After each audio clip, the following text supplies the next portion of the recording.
We can get through this together. The voice of a man echoes through my mind. It's a calming voice. A little hoarse like my own, but deeper and more rich. A plow pushing through a blizzard. My neck and chest move as I try to drag myself up in bed, but I can't quite get the rest of my anatomy to respond. They told me that I'd lose movement as well as feeling.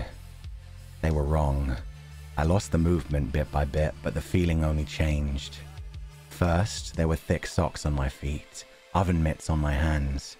Eventually, layers of puffy winter clothes covered every part of my body up until my chest, all of which were now surging with electricity and fire. An intense pain I had experienced as far back as I can remember. Cramps, they thought at first, then spasms. Now, it was constant and unceasing. I don't manage to sit up, but do end up groaning in pain from the tiny semblance of movement. Ah! Ah! I scream in pain as I roll quickly out of bed. On my feet, I freeze in a solid standing position, feet and arms both perfectly straight as the pain crashes over me in waves. It's so agonizing that my vision has gone wide and I'm frozen in a silent scream. Too pain to breathe, let alone speak or move. Seconds, most likely, but it feels like hours before the pain begins to ebb and wane. The shaking of my chest alerts me to the fact that I'm taking short gasps of air, so I begin taking back control of my lungs. In 3 times. Out 3 times. In 6 times. Out 6 times. The numbers go higher before I start lowering them into deeper breaths. In. 1, 2, 3, 4, 5, 6. Out. 1, 2, 3, 4, 5, 6.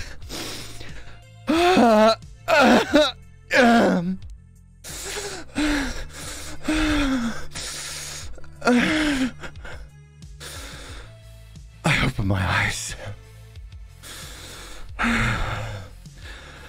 Nothing but darkness as the Cynets are currently in sleep mode, where I should be. I blink twice and see the outlines of vision. There aren't any physical lights to turn on in here. The room is empty as it should be, other than the few plants reliant on me for water and nutrients. My breathing becomes slower and deeper as the pain subsides. A blink of my eyes brings the bedroom to life.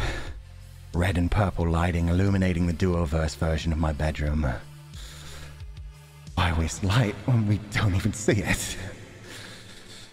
My left hand lifts in a perfect bicep curl to appear in my vision. Gently, I open and close the fingers, watching the metal respond to my command. I'll get through this.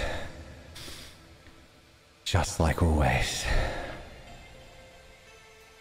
A glass of purified water blended with anti-inflammatories to start off. I chug the solution down, immediately following up with a gulp of black coffee.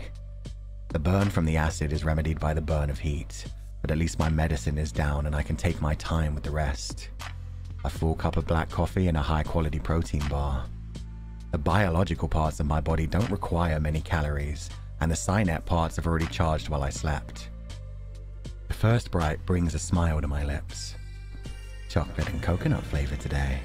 I've been told they taste just like the real thing. Not that I have any point of reference.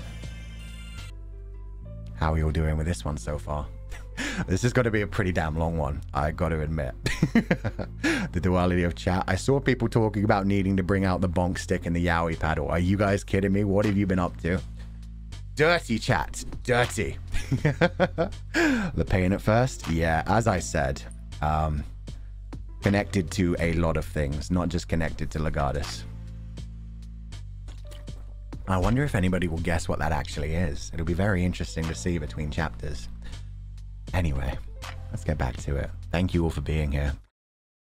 Happiness is a momentary, fleeting feeling. You only feel happiness because you're away from the darkness.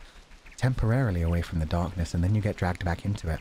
And then you're happy once you're out of the darkness again. That's how emotions work. That's why you can't be happy all the time.